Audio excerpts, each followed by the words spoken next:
तो आप लिखेंगे आर्कियन चट्टान या आर्कियन सेल समूह। अब हम यहां से क्या करेंगे, पढ़ाई स्टार्ट करेंगे। तो कम से कम आज 3 तो खत्म करेंगे, क्लियर है। तो क्या कर लोगे बच्चे, आर्कियन। अब मैं यहां से बार बार बाहर नहीं जाऊंगा, तो मैं यही खींचता हूं कि आपका आर्कियन को कल्पना करो कि पूरा हमारा आपका अर्थ ऐसा ही है, पता है ये जो हमारा आपका जो अर्थ है वो ऐसा ही, और आप रटोगे नहीं, क्लियर है। मैंने क्या बोला आपको, आग, आग से यहां पर क्या आपका लावा, लावा से क्या बच्चे मैग्मा, और मैग्मा से क्या बना आपका आर्कियन जो कि आपका चट्टान। क्या बना, आर्कियन चट्टान। ये किससे बन रहा है, आग से बन रहा है। किससे, आग से बन रहा है। और आग किससे, लावा से बन रहा है। कैसे, अगर मान के चलो कि ये हमारा आपका भूपर पट्टी है, यहां पर सबको ऐसे मान के चलिए कि लावा है यहां पर, क्लियर है, और ये ऐसे बाहर जाती है। कुछ ऐसे हैं जो बाहर जाती है, उसे हम बोलते हैं बहिर्वेदी। कुछ ऐसे आपका तरल पदार्थ है जो क्या होगी, इसके नीचे, इसके नीचे ही क्या करती है, दब जाती है। नीचे मतलब ठीक ठाक हम गहराई की बात कर रहे हैं, उसे हम बोलते हैं अंतर्वेदी आग्नेय चट्टान। तो फिलहाल हमने क्या बात किया है कि इस आर्कियन की अभी तो हम खुदाई नहीं कर पाते हैं, मतलब बहुत अधिक गहराई में है, तो हम उसे बोलेंगे अंतर्वेदी आग्नेय चट्टान है।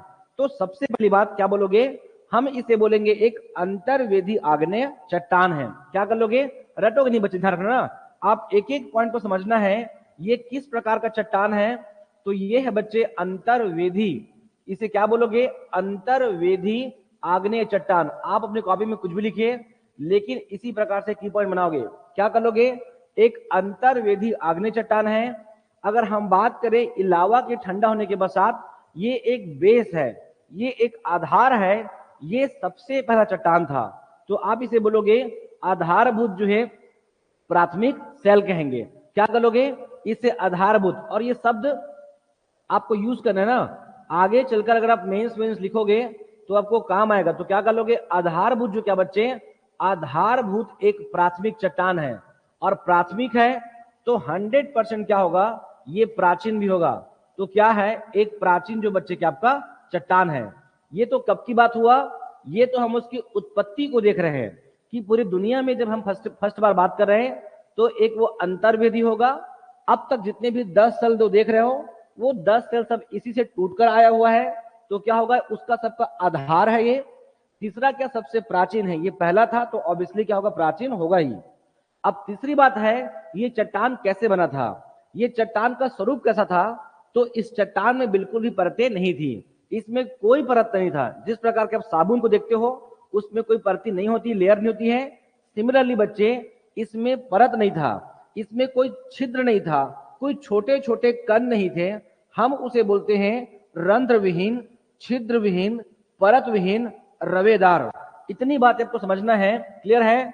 क्या कर लोगे, रवेदार। मैं हमेशा कहता हूं एक बार पढ़िए बच्चे, पूरे पढ़िए, रवेदार, साथ में क्या, रंध्र विहीन। क्या कर लोगे, रंध्र विहीन, रंध्र जो कि आपका विहीन, साथ में बच्चे छिद्र विहीन। क्या कर लोगे, छिद्र विहीन, या इसे कर सकते हो कि आपका परत विहीन। ये एक आपका परत विहीन जो कि आपका चट्टान है, क्लियर है। ये आपको ध्यान रखना अभी भी है, क्लियर है। तो क्या आपका रवेदार, रंध्र विहीन, छिद्र विहीन, एक परत विहीन क्या आपका चट्टान है। और कैसा है, ये गर्भ में है। ये भी ध्यान रखना कि सबसे पहली बार जो इनका रूपांतरण होगा, जो कायांतरण होगा, वो इसी का होगा। मतलब अब तक अगर हम किसी चट्टानों में अगर हम परिवर्तन की बात करें, उनके अगर मूल स्वरूप की बात करें, तो सबसे अधिक परिवर्तन किसमें हुआ है, इसी में हुआ है। तो ध्यान रखना, सबसे पहली बार जो आपको रूपांतरण अर्थात एक प्रकार में जो टूटने बिखरने के जो कार्य होगा, वो किसमें होगा, इसी में। तो ये सर्वाधिक रूपांतरित चट्टान है। इतना ये परिवर्तित हो चुका है कि अपना मूल स्वरूप को खो चुकी कौन, और आपका जो हमारा आर्कियन चट्टान है।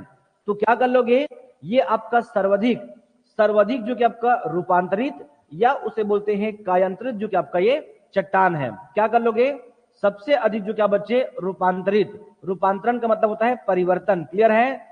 सबसे अधिक जो कि आपका रूपांतरित जो कि आपका ये सेल है, कौन, आपका आर्कियन। इतना आपको ध्यान रखना है इनके बारे में। अब बात करें क्या, कि क्या इस चट्टान में जो परिभाषा है कि पदार्थों और खनिजों के क्या आपका समेकित मिश्रण से क्या बनता है, क्या बनता है बच्चे, चट्टान बनता है। तो क्या इसमें किसी प्रकार का पदार्थ या खनिज प्राप्त नहीं होता है, 100% मिलता है। क्या मिलता है, नीस है, सिस्ट है, क्वार्ट्ज है, फेल्सपेथिक है, ये सब कुछ इसमें यहां तक ग्रेनाइट इसी में प्राप्त होता है। लेकिन ये कहां है? ये भूपर पट्टी के बहुत अधिक गहराई में है और अभी हम लोग इसका खनन उत्खनन नहीं कर पाते हैं। तो अगर हम इसका दोहन नहीं कर पाएंगे तो ये हमारे लिए आर्थिक दृष्टि से उतना अच्छा नहीं है। तो इसे क्या बोलोगे? आर्थिक दृष्टि से कम महत्वपूर्ण है। क्या कर लोगे बच्चे? आर्थिक दृष्टि से ही हमारा जब का जो आर्कियन है, क्या कर लेंगे? जो बच्चे ऑनलाइन ध्यान रखना, आर्थिक दृष्टि से ये क्या आपका कम महत्वपूर्ण है। क्या कर लोगे? कम महत्वपूर्ण है। इस बात को समझेंगे। अभी तक मैं इतनी सारी बातों में मैं आपको याद करने नहीं कह रहा हूं। आप कुछ मत करिए, एक छोटा सा पत्थर ले लो और इस पत्थर को देखो कि पहला पत्थर कैसा होगा। इसमें कोई परतें नहीं होगी, ये सबसे प्राचीन होगा, ये सभी चट्टानों का आधार होगा। ये किससे बना है? लावा मैग्मा से है। हम इसे बोलेंगे एक आग्नेय, क्या बोलेंगे? चट्टान कहेंगे। कैसा? अंतर्वेदी आग्नेय चट्टान। ये पढ़ने का नहीं है, ये बेसिक अंडरस्टैंडिंग है। ये पत्थर ऐसा ही होगा। क्लियर है? ये आपको ध्यान रखना है। तो इतनी बात आपको समझना है किनके बारे में? किनके बारे में? आर्कियन के बारे में। अब ऑब्वियसली आपका प्रश्न उठता है कि ये जब इतना कठोर है तो इस पे जितनी भी जो प्राकृतिक घटनाएं होगा उनका प्रभाव ज्यादा होगा या कम होगा? तो ध्यान रखना, अगर आप गद्दे में अगर कूदोगे तो गद्दा नहीं टूटेगा, लेकिन छोटे मोटे इस प्रकार का टेबल में अगर कूदोगे तो टेबल टूट जाएगा। इसका मतलब यह है कि इसके ऊपर जो है भूकंप का या किसी भी प्राकृतिक घटनाओं का प्रभाव बहुत अधिक होगा। क्लियर है? ये बहुत कॉमन सेंस है। ये अगर बहुत कठोर है तो ऐसा मत सोचना कि नहीं टूटेगा। हम भूकंप की बात कर रहे हैं, हम किसकी बात कर रहे हैं? जो अंतर जो है भौमिक क्रियाओं की बात कर रहे हैं। अगर इस प्रकार का कोई भूकंप आता है तो उसका जो प्रभाव है वो बहुत बहुत ज्यादा होगा। परत वाले चट्टानों में कम होगा और जिसमें परतें नहीं होती हैं उनमें उसका प्रभाव और ज्यादा होगा। इस बात को समझिए। जैसे कि आपको आगे बढ़ना है। क्लियर है? जैसे कि देखना कि अगर जब कोई ट्रेन आती है तो देखना कि बहुत दूर रहेगी, 3-4 किलोमीटर, उसके बाद भी ट्रेन की पटरियां क्या होती है? आपको साउंड करती है। वही अगर वो ट्रेन अगर वहां से नीचे उतर जाए और केवल क्या करे, आपको केवल मिट्टियों पे चले, तो देखना वो उतनी कंपन नहीं कर। क्यों? उसका प्रभाव जो है ऐसी चीजें जिसपे परतें नहीं होती हैं, प्रभाव ज्यादा होता है। तो आपको समझना है क्या रहेगा? भूकंप का प्रभाव बहुत अधिक। क्या कर लोगे? भूकंप का प्रभाव इसमें क्या होता है बच्चे? बहुत अधिक होता है। ये बहुत बेसिक कॉमन सेंस है, आप इसे रटोगे नहीं, मैं आपको रटने बोल नहीं रहा हूं। क्लियर है? इतना आपको समझना है। तो इसके बाद क्या कर लोगे? निर्माण तो बता चुका हूं मैं कैसे। आपका आग, लावा से मैग्मा, और मैग्मा से आपको जो प्राप्त हुआ वो क्या है? आर्कियन, जो कि आपका वो चट्टान था। ये आपको समझना है इनकी उत्पत्ति। तो ये उनकी उत्पत्ति है, ये उनकी विशेषताएं हैं। क्लियर है? इतना आपको समझना है। अब मैं अगला बात करूंगा जो आपके काम का है। क्या है अगला? आपको समझना है। क्या पढ़ोगे बच्चे? ये कि एक्चुअल में इसका विस्तार कहां है, अर्थात इनका कहां कहां ये एक्चुअल में ये मौजूद है। क्लियर है? ये भी आपको ध्यान रखना है। हाँ, लेकिन ये भी ध्यान रखना, मैंने कल आपको समझाया था क्या बच्चे, कि पूरे दुनिया का 87%, ध्यान रखना, पूरे दुनिया का 87% भाग में अभी भी आपको आर्कियन दिखाई देगा। किसमें? विश्व का 87%। ये बात मैं कल कर चुका हूं। विश्व का, भारत का 2/3, भारत का 2/3 लगभग 66% जो हमारा गर्भ में है वो अभी भी क्या है बच्चे? आर्कियन है। छत्तीसगढ़ का 1/2 या फिर क्या उससे अधिक, 1/2 या फिर क्या बच्चे उससे अधिक। और कहा? बस्तर का 75%। ये सब का सब प्रश्न एग्जाम में आ चुका है। ध्यान रखना कि बस्तर में सबसे अधिक किस प्रकार के सेल है? आर्कियन है। छत्तीसगढ़ में किसका है? तो छत्तीसगढ़ में आर्कियन है, लेकिन महानदी बेसिन में कडप्पा है, ना कि आर्कियन है। पूरे छत्तीसगढ़ में आर्कियन है, बस्तर में आर्कियन है, लेकिन मैं केवल महानदी बेसिन की बात करूंगा तो महानदी बेसिन का 50% क्या बच्चे? कडप्पा चट्टानों का विस्तार है। ये बहुत बेसिक बातें हैं जो आपको पता होना चाहिए। अब अगला लिखिए इसका विस्तार। क्या कर लोगे? इसका विस्तार। और विस्तार हम कैसे पढ़ने वाले हैं? बारी बारी से, कि हमको एग्जैक्ट बताना है ये कहां है। तो क्या करोगे? कभी भी जब इसे तोड़ोगे ना तो 4 भाग में तोड़ोगे। कैसे बच्चे? एक आपको करना है जसपुर पाट प्रदेश। क्या कर लोगे? एक आप करेंगे बच्चे, जो ऑनलाइन ध्यान रखना, जसपुर पाट प्रदेश। दूसरा हमको करना है पूर्वी बघेलखंड का पठार, पूर्वी बघेलखंड का पठार। आप तेज चलेंगे, क्लियर है, क्योंकि ये सब जानते हैं। और तीसरा क्या बच्चे, महानदी बेसिन। आप लिखेंगे ना, ध्यान रखना, मैं आपको पॉइंट बना के दे रहा हूं, लेकिन आपको इसके आगे लिखना रहेगा महानदी बेसिन। और लास्ट क्या होगा बच्चे, दंडकारण्य का पठार। क्या कर लोगे, दंडकारण्य का यहाँ पर क्या आपका पठार। इतना आपको ध्यान रखना है। समझ पा रहे हैं? नवीन और आपका उमा भारती, आपको एक एक बात आपको याद होना चाहिए, इस बात को आप समझेंगे। क्लियर है? चलिए, इसके पश्चात हमको बढ़ना है जसपुर पाट प्रदेश के बाद। क्या कर लोगे, अब आपको देखना है एक एक कि एग्जैक्ट वो कहां है। क्लियर है? हमको एक एक समझना है कि एग्जैक्ट वो कहां है। चलिए, तो क्या कर लोगे, जसपुर पाट प्रदेश। अब मैं ऐसा मान के चल रहा हूं कि यहां से हमारे मुख्यमंत्री महोदय क्या हुए हैं, जीत कर आए हुए हैं। कौन? साय जी। तो लगभग इसके आसपास के एरिया को आप समझते होंगे। क्या करते होंगे, इसके आसपास के एरिया को आप समझते होंगे कि क्या क्या नाम है। तो क्या कर लोगे, आपको रायगढ़ और आपका जसपुर, तो इसी जसपुर में पड़ेगा पत्थल गांव। क्या कर लोगे, पत्थल गांव में इनका विस्तार। क्यों है पता है? क्योंकि यहां पास है, इसको बोलते हैं आप एक्चुअल में धर्मजयगढ़ लेलुंगा पत्थल गांव का पठार है। ये मैं पढ़ाऊंगा अगला टॉपिक में। क्लियर है?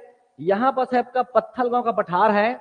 तो एक्चुअल में ऐसा मानना है कि पठार कैसा है, वो आर्कियन सैलों का वहां पास विस्तार है। तो एक कर लोगे पत्थल गांव। इसके आगे ना आप इनके आगे लिखते जाइए पत्थल गांव। पत्थल गांव के बाद क्या बच्चे, कुनकुरी। कुनकुरी, कुनकुरी के बाद कर लोगे आपका जसपुर। जसपुर के बाद कर लोगे आपका बगीचा। क्या बच्चे, बगीचा। और बगीचा के बाद क्या कर लोगे आपका बलरामपुर में सामरी कुसमी। लगभग इस पूरे बेल्ट में क्या है बच्चे, आर्कियन है। मतलब यहां पर क्या मिलेगा, ग्रेनाइट मिलेगा। देखना जब मैं वो पढ़ाऊंगा उस समय ना, कब, जसपुर पाट प्रदेश, तो देखना आपको ऑटोमेटिक दिमाग में आना चाहिए कि यहाँ पर ग्रेनाइट चट्टानों का विस्तार होना चाहिए। अगर मैं नहीं रहूंगा तो उसमें मुझे क्या करना, आप पॉइंट कीजिएगा कि सर यहाँ पर ग्रेनाइट होना चाहिए। आप ऐसे बोलने की आपको हिम्मत ला सकते हो। क्लियर है? तो क्या कर सकते हो, पत्थल गांव, फिर क्या, कुनकुरी। कुनकुरी के बाद जसपुर। जसपुर के बाद बगीचा। और बगीचा के बाद ये बलरामपुर से बच्चे क्या कर लोगे, सामरी कुसमी। लगभग इस पूरे क्षेत्र में क्या मिलता है बच्चे, आर्कियन चट्टानों का विस्तार है। मैं जसपुर नहीं कह रहा हूं, जसपुर पाट प्रदेश कह रहा हूं, अर्थात बलरामपुर, जसपुर और सरगुजा का कुछ क्षेत्रों की बात कर रहा हूं। क्लियर है? चलिए, इसके बाद ये जो सरगुजा है ना, इसी सरगुजा में क्या कर लोगे, यहां पर बनता है लुंड्रा और यहां बनता है बच्चे आपका सीतापुर। इसे बोलते हैं मैन पार्ट। तो क्या कर लोगे, यहां लुंड्रा और सीतापुर, यहां भी क्या है बच्चे, आर्कियन चट्टानों का विस्तार है। जो प्रश्न आएगा वो यहीं से आएगा। क्लियर है? तो क्या कर लोगे, इतनी बातें आपको ध्यान रखना है। इससे आप गैस कर सकते हो कि कहां कहां लगभग आर्कियन होने वाला है। समझ पा रहे हैं? चलिए, इसके पश्चात ये करोगे बघेलखंड का पठार। अब इतना मान के चलो कि बघेलखंड में कम से कम आर्कियन बहुत कम आएगा। क्यों? क्योंकि हम पहले बोल चुके हैं इसका लगभग अगर 100% होगा ना, तो इसका कम से कम 90% में केवल गोंडवाना है।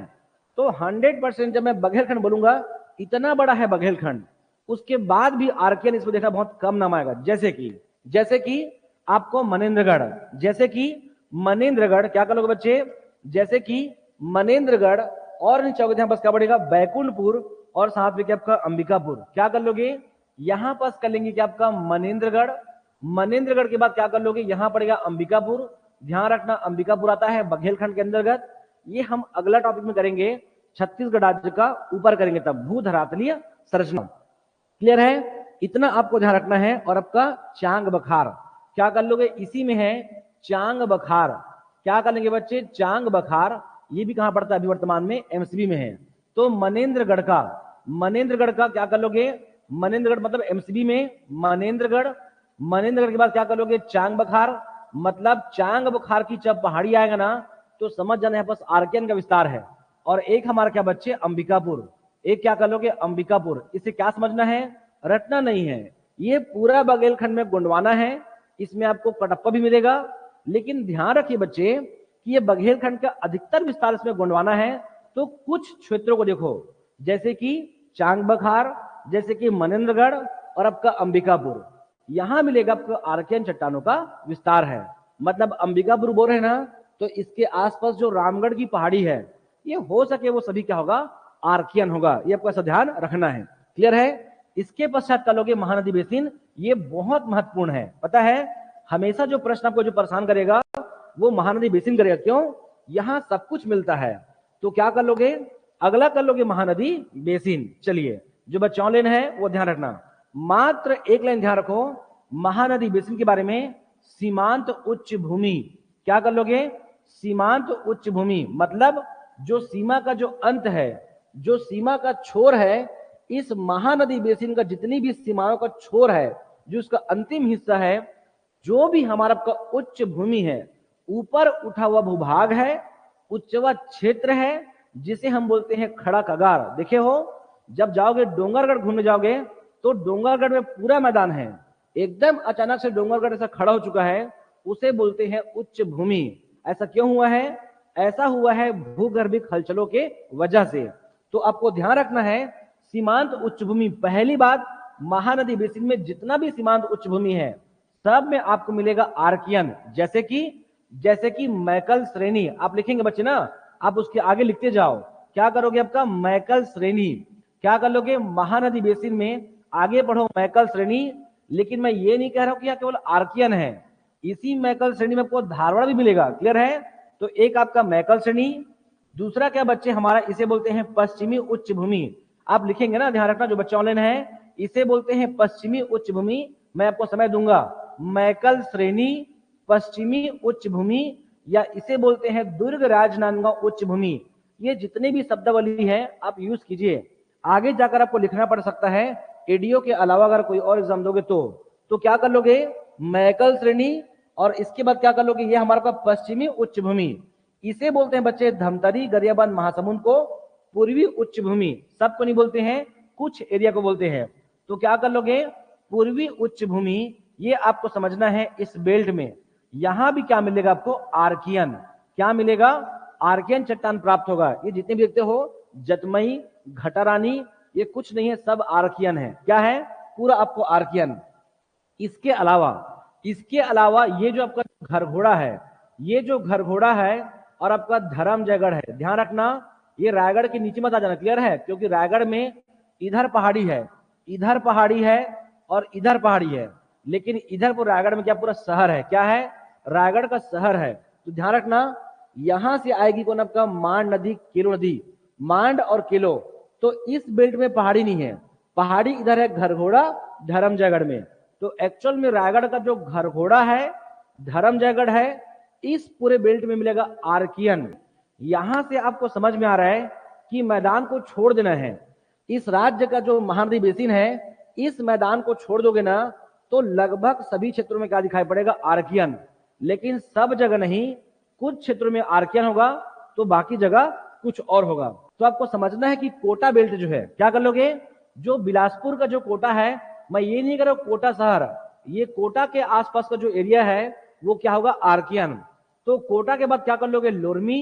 तो ये लोरमी कैसा पूरा पहाड़ी क्षेत्र है, तो कोटा, लोरमी, और लोरमी के बाद क्या बच्चे, पंडरिया। क्या कर लोगे, पंडरिया। और ये खैरागढ़ का केवल आपका ऊपरी हिस्सा, मतलब उत्तरी सीमांती क्षेत्र, ये सब में मिलेगा पूरा आपको आर्कियन। क्या, कोटा, लोरमी, पंडरिया और आपका साथ में खैरागढ़, इस पूरे बेल्ट में क्या पूरा आपको आर्कियन है।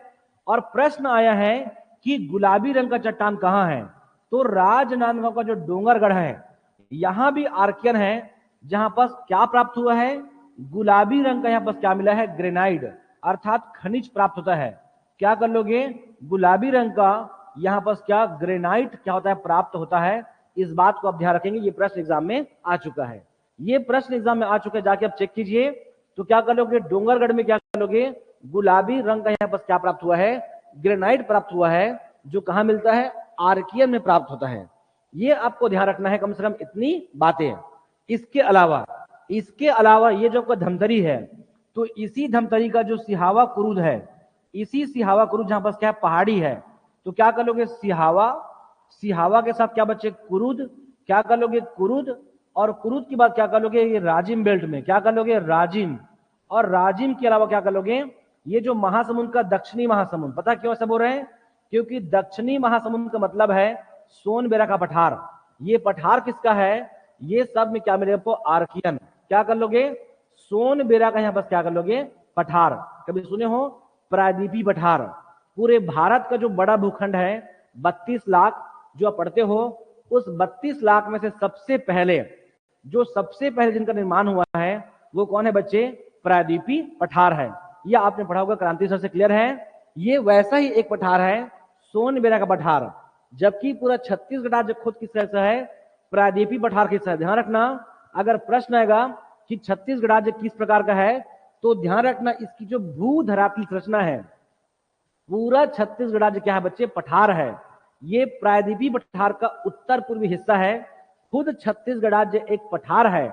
उस पठार में आपको सोनबेरा का पठार अर्थात दक्षिणी महासमुंद, ये उड़ीसा के पठार का हिस्सा है। कौन? सोनबेरा। और पूरा छत्तीसगढ़ किसका हिस्सा है? प्रायद्वीपी पठार का हिस्सा है। इसीलिए आपको समझना है यहां पर क्या मिलता है? Only archaean. जो पहला बार आपको जिसकी उत्पत्ति हुआ था वो क्या होगा? आर्कियन का फॉर्मेशन हुआ था, आपको ध्यान रखना है। तो क्या कर लोगे? सोनबेरा का पठार। इतना क्लियर है आप लोग को? जो बच्चा वाले ने, आप क्लियर है? आप मुझसे बात करेंगे, क्लियर है? उमा नवीन आप बताएंगे यहां तक क्लियर है आप लोग को? देखो, हम आपको याद करने नहीं बोल रहे हैं, आप अपने राज्य को देखिए और अपने राज्य के तमाम जिलों की विशेषता को देखिए। क्या है? धमतरी में पहाड़ी, राजिम में पूरा पहाड़ी गरियाबंद, जटमई, घटारानी, इसके अलावा महासमुंद में ये, इसे बोलते हैं बच्चे सोनबेरा का पठार। इतना आपको ध्यान रखना है, क्लियर है? चलिए, इसके बाद कर लोगे दंडकारण्य का पठार। लेकिन ध्यान रखना, साथ ही साथ घरघोड़ा, ये धर्मजयगढ़ को चाहो तो और लिख सकते हो, क्लियर है? चलिए, इसके बाद क्या कर लोगे? अगला कर लोगे बस्तर का पठार, दंडकारण्य का पठार। अब हमको समझना है यहां कहां, अब इसको रटोगे नहीं। यहां तो क्लियर आपके पास में हिंट मिल चुका है। क्या? कुछ नहीं करोगे, आपको मात्र पढ़ना है 75%। पूरा आपको क्या कर लोगे? दंडकारण्य का 75% भाग केवल क्या है? आर्कियन है। क्या है? आर्कियन है। ये कितना इजी लगता है? 75% भाग जब वो आर्कियन है, मतलब इस बस्तर का जो अधिकांश बेल्ट में क्या मिलेगा? आर्कियन आपको दिखाई देगा।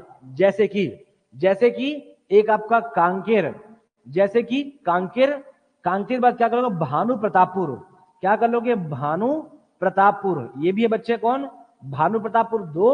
इसके बाद नीचे जाओ, क्या? नारायणपुर 3। नारायणपुर मतलब संपूर्ण नारायणपुर। और नारायणपुर के बाद क्या कर लोगे? अबूझमाड़। क्या कर लोगे? अबूझमाड़ में भी क्या है आपका? आर्कियन है। और इसके अलावा क्या कर लोगे? बीजापुर। क्या कर लोगे? बीजापुर।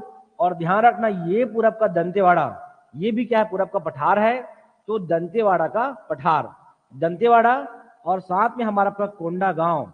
मैं क्या कर रहा हूं? कुछ नहीं कर रहा हूं, पता है? जो मेरे मन में आ रहा है मैं लिख रहा हूं, क्लियर है? जो मेरे मन में आ रहा है लिख रहा हूं, मतलब जितने भी हमारा आपका जो पहाड़ी क्षेत्र है उस पूरे को यहाँ पर क्या कर दो? मेंशन कर दो। ये ऑटोमेटिक बन जाएगा आर्कियन। तो आप इसे पढ़ोगे नहीं, इतना बोलते आपके दिमाग में आना चाहिए। क्यों? क्योंकि आप सभी 20-21 साल के हो चुके हो, तो आपके पास इतना कॉमन सेंस होना चाहिए कि जब 75% बोल दिए हैं, मतलब जितना भी पहाड़ी होगा वो लगभग सब किसमें आएगा? आर्कियन में। आपके दिमाग में एक पल के लिए आ सकता है कि धारवाड़ क्यों नहीं आ सकता? धारवाड़ इसलिए नहीं आ सकता क्योंकि धारवाड़ पूरे छत्तीसगढ़ राज्य में कितना है? ओनली 5% है, ओनली 5%। और उस 5% में भी कहां है? सोनाखान में है, महासमुंद में है, राजनांदगांव में है, मोहेला में है, और ऊपर कौन? हमारा आपका बालोद और आपका कवर्धा में भी है। जब यही खुद आपका 2-3% है, तो मुश्किल से यहाँ पास 2% है। तो 2% है तो कहां है वो? ओनली कहां है? दंतेवाड़ा और नारायणपुर बीजापुर के कुछ क्षेत्रों में है। कौन? धारवाड़ चट्टान। तो कुछ मत करो, जितना भी फेमस जगह है ना जो पहाड़ी है, जैसे कि कांकेर है, भानु है, नारायणपुर है, अबूझमाड़ है, बीजापुर है, कोंडा गांव है, दंतेवाड़ा है। अब मैं बस्तर को क्यों नहीं किया? क्योंकि बस्तर में देखना कि उतनी ऊंची ऊंची पहाड़ियां नहीं है। अगला आपको देखना है कि यहाँ क्यों नहीं आया। यहाँ क्यों नहीं आया? क्योंकि यहां तक आपको दिखाई पड़ेगा नदियां। क्या दिखाई पड़ेगा बच्चे? नदियां। तो यहां से कौन आएगी? गोदावरी। यहां से गोदावरी आएगी और क्या बनाएगी यहाँ पर? बेसिन।